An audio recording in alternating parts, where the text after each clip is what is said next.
Viste que Wallman al periodismo se le exige esto de ¿qué va a pasar? Bueno, vos también. ¿Qué va a pasar? Digo, Yo siempre te pregunto eso y vos nunca me lo querés ¿qué va a contestar. ¿Cuánto va a ir el dólar? ¿Qué es Eso lo que va? las tasas, ¿conviene sacar y poner la plata en las tasas hoy en la Anomalía. Digo, navegamos por un mar de anomalías sin percibir que son anomalías. A ver, ¿cómo podría anticipar el periodismo lo que va a venir con las características propias de la dinámica actual? Digo, cierta previsibilidad lo da una historia lineal, coherente, equilibrada, en la chacarita ahí en el cementerio. Ahí Estamos cerquita. mucha coherencia, digo, ahí hay coherencia total. Digo, ahí no hay nada que rompa. Bueno, ¿estás segura? No lo sé. Una cosa, sí, perdóname. Sí. ¿Qué dijimos ayer y coincidimos acerca de los anuncios que iba a haber hoy? Que iba a ser nada, que iba a ser, pero decíamos que iba a ser algo chiquito. Bueno. No nos la jugamos No, fuerte, no no, dijimos nada. Dijimos algo, chiquito. Pensamos en arándanos, limones. Claro, bueno. Pero dijimos algo que es que a mí me pareció interesante, que quizás no había bilateral. Claro. Y no hubo bilateral. Claro. ¿Para vos hubo bilateral o no? No existió. No hubo bilateral. No fue una bilateral. No existió. Voy a repetir. La sumisión del presidente. Basta, la sumisión. sumisión. Que eso no valía hoy acá. Sí, un poquito. Bueno, no. Entonces, y ayer también marcábamos o pensábamos en esto de cómo reaccionan los mercados, y ahí ya entendemos una primera falacia o detectamos una primera falacia sobre la reacción de los mercados. Y los mercados no reaccionan o no se puede circunscribir simplemente una reacción. Digo, ahí hay anticipo, hay reacción, hay reflejo y hay mucha ganancia en juego y mucha rentabilidad en juego. Mucha rentabilidad en juego para los números de nuestra economía doméstica, porque lo cierto es que lo que queda demostrado, y sí, a donde nos podemos acercar para ordenar, ¿no?, esta ignorancia sobre la cosa común, es que el mercado argentino es pedorrísimo. Es súper pedor. Digo, es una pedorrada total, porque un posteo genera paneles pintados de verde, una no declaración los hunde, y en esta volatilidad estamos navegando. Con lo cual, digo, quizás sale Bessent y dice algo y tiene los paneles de verde, y ahí ya tenés, ¿no?, la imprevisibilidad. Ahora, hay datos para marcar, porque venía con una tendencia positiva. Digo, esto es clave.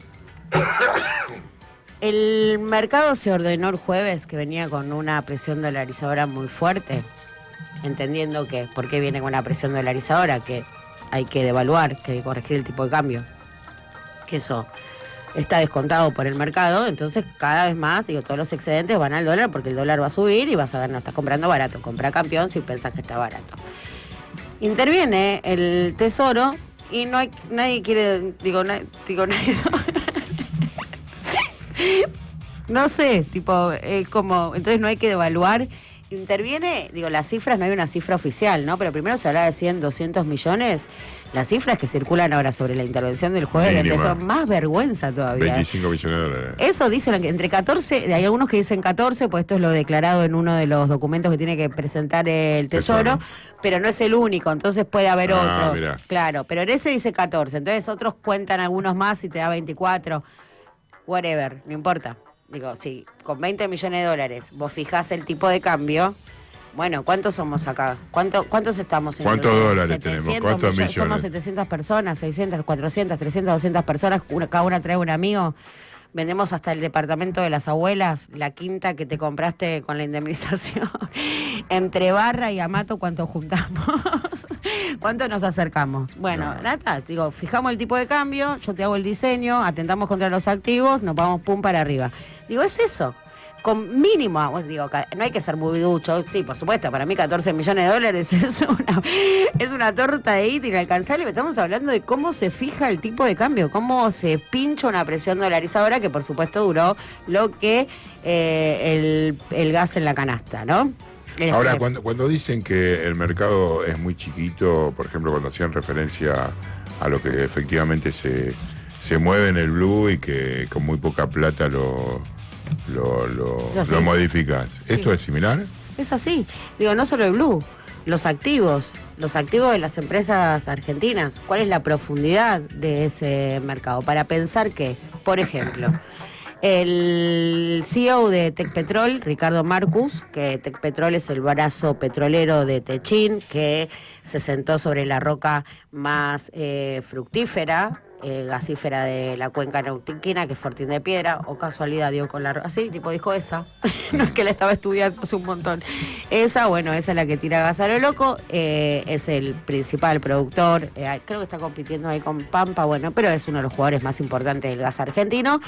Marcus dice que para sostener la curva de aprendizaje que se desarrolló en Vaca Muerta, desde el 2013 y la restatización o la recuperación parcial de YPF, la cuenca, para mantener esa curva de aprendizaje y acompañar el desarrollo de Permian, que es su principal competidor, o casualidad, Estados Unidos, principal competidor de Vaca Muerta es Estados Unidos, que necesita o requiere un flujo inversor de 19.000 millones de dólares. Las inversiones de lo que va del gobierno de Javier Milei, lejos de ser positivas, lejos de llegar las inversiones rige mediante, dan un flujo negativo cercano a 1.400 millones hasta agosto, que es el último número disponible.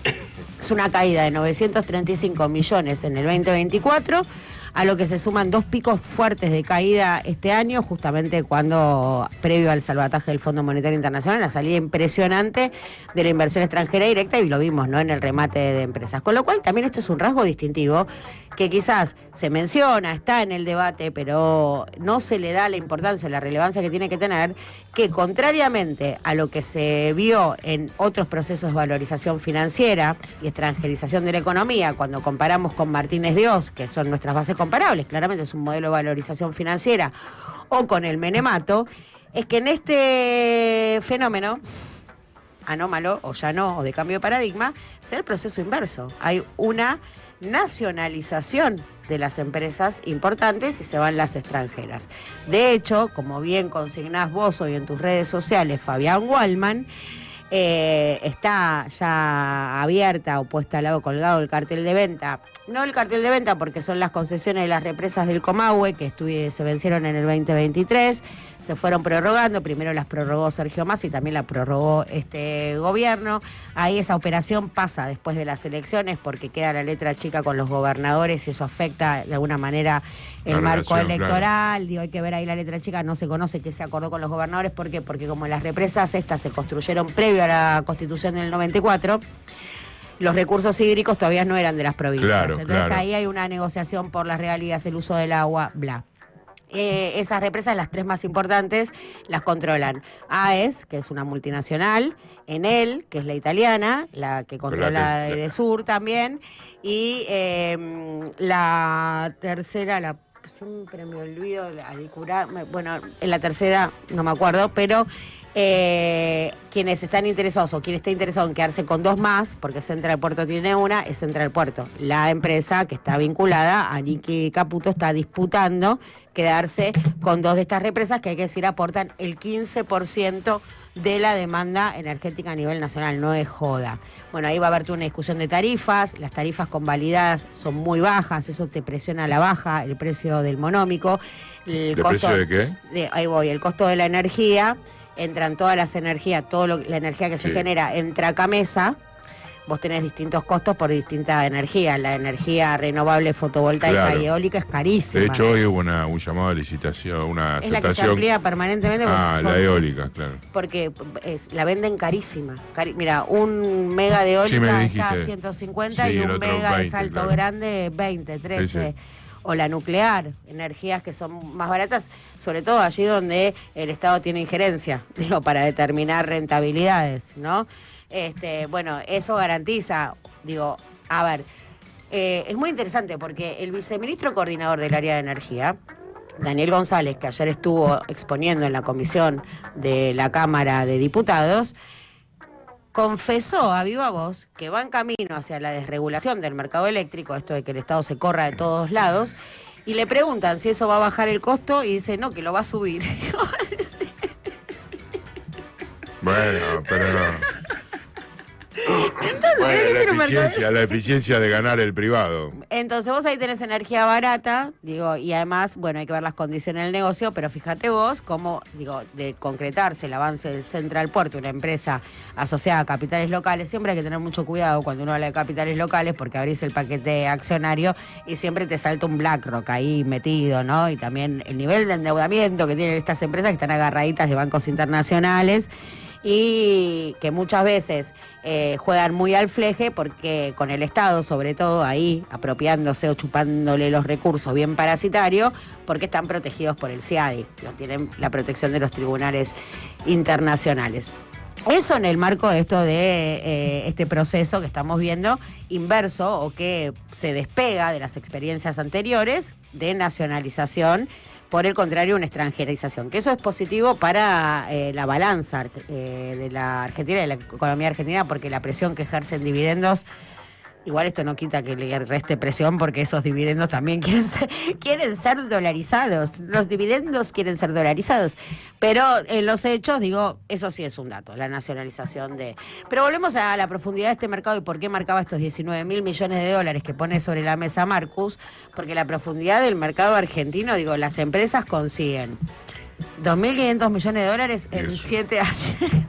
Es una enormidad. Cuando te hablan de inversiones de 300... que hay entre lo que está planteando Marcus y el dato de la realidad, vimos inversión, caída de la inversión y lo que sucede, da como resultado una situación, una foto que es dramática. Y la foto dramática es que así tenemos un boom exportador en Vaca Muerta, con todo lo discutible que puede llegar a ser el desarrollo de esa cuenca, ¿no? A partir del acuerdo con Chevron. Lo cierto es que se laburó mucho y hubo consenso que cruzó a gobiernos para sostener el nivel de actividad. Actividad es desarrollarla, la curva de aprendizaje, más pozos. Y otra cosa es la producción. Ahora están sentados sobre esa producción, de esa curva de aprendizaje, el resultado de esa curva de aprendizaje es esa producción que ahora está provocando el boom exportador, ese boom exportador que es cierto y que tiene que ver, por supuesto, con todo lo que se desarrolló y se caminó desde el 2013, pero no se están generando nuevos pozos, ni la actividad está acompañando ese boom exportador, y ahí están los 19.000 millones de dólares que no están, que plantea Ricardo Marcus, con lo cual no sería equívoco pensar que se están secando los pozos, llevándose todo lo que pueden en el menor tiempo posible, un comportamiento que sí vemos repetido por los sectores dominantes en la economía local a lo largo de los años. Ninguna posibilidad de pensar de sortear lo liminal, ¿no? Entonces todo ya, y sobre todo también hay que decir que no ayudan las proyecciones de las agencias internacionales de energía, donde, bueno, claramente todas indican un precio a la baja, hay una OPEP que avanza permanentemente sobre una mayor producción, marcamos un mercado europeo inundado con el GNL europeo que complica mucho los proyectos locales, con lo cual también ahí, digo, la gran promesa de Vaca Muerta, la enfermedad holandesa y los dólares por las orejas, puede también cerrarse la ventana en un plazo muy corto de no desembolsar ahí, de no continuar, ¿no?, haciendo crecer la curva. Y otra vez la poca profundidad del mercado argentino. ¿Y por qué esperaríamos que haya efectivamente una inversión si hasta ahora el único que sostiene el RIGI, por ejemplo, es la participación en la mayoría de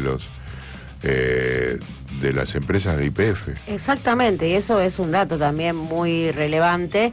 Como YPF, y es quizás una de las discusiones que hay que dar sobre el desarrollo de la cuenca patagónica, es como YPF siempre es la que hunde el capital, pone los fierros, lo da todo para que cuando viene la rentabilidad se la coman los otros. Y esta también es una historia repetida de las YPFs estatales, esto hay que decirlo también, ¿no? Las YPFs estatales cumplieron ese rol, garantizar el petróleo barato para el mercado doméstico mientras las otras exportan. Bueno, producto de esa YPF es que te nacen los galuchos montando empresas respaldadas por fondos de inversión.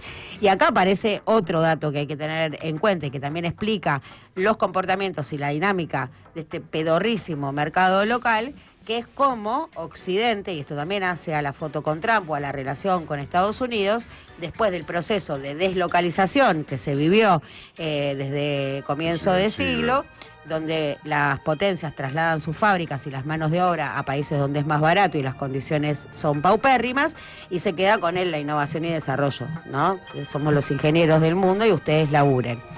Eso le salió tan caro que Occidente se quedó con el sector financiero, con la timba, y el que está produciendo es al otro lado de esa muralla invisible que separa de Oriente y de esas lógicas de pensamiento donde realmente el mundo está en otra. Se cagan, la risa de los chinos, yo las estoy escuchando desde acá. Ahora, acá en la paternal se escucha cómo los chinos se nos están cagando de risa. Ahora te hago una pregunta, porque, la semana pasada se vio la imagen de la última camioneta Nissan que se producía en el país. En este contexto, ¿cuánto puede cambiar la mirada de los empresarios argentinos más poderosos que el presidente haga un acto en Cidersa o anuncie determinadas cuestiones?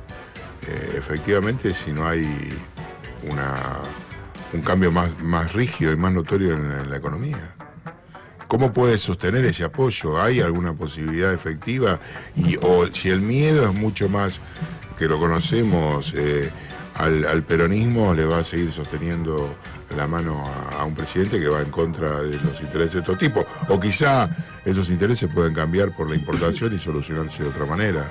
Hasta ahora las dinámicas no habían sido de la siguiente manera. Por supuesto que el componente gorila es el ordenador, ¿no?, de su pertenencia, apoyo, respaldo o lo que fuera que hagan con los otros espacios políticos.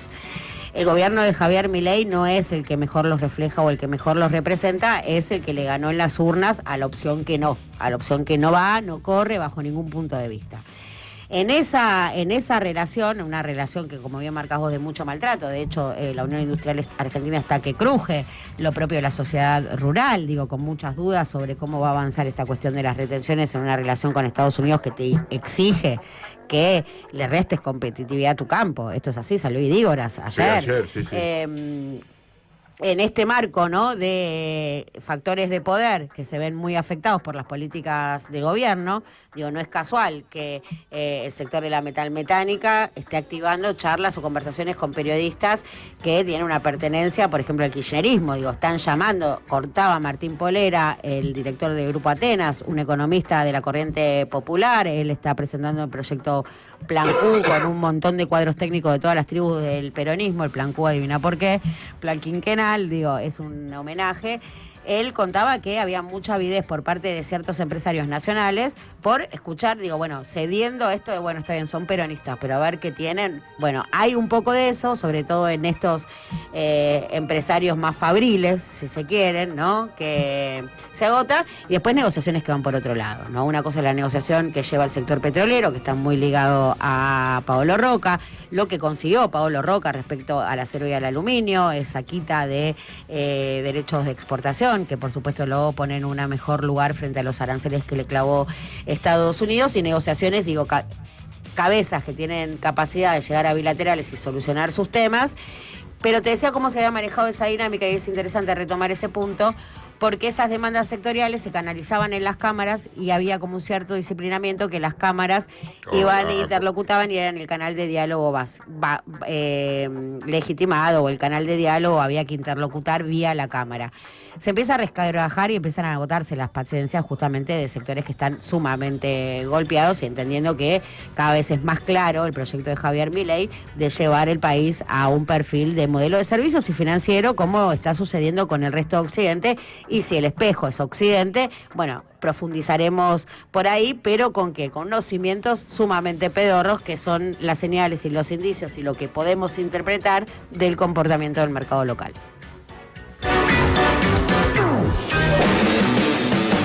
Triple Clic. Menos no puede ser más.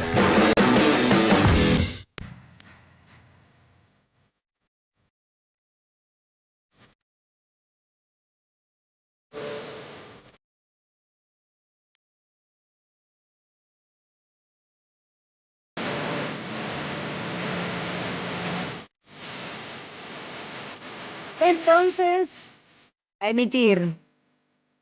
Ninguna escucha pasiva, A meterle puño, a meterle letra, a dar presentes, pruebitas de vida, porque vamos a pasar lista. Y hay que hacer a la polifonía. Que suene fuerte este coro al 11 22 34 96 72 en el canal de YouTube de FM La Patria del Debate. Intervenir con todo el debate. Nos hacemos saber que estamos acá.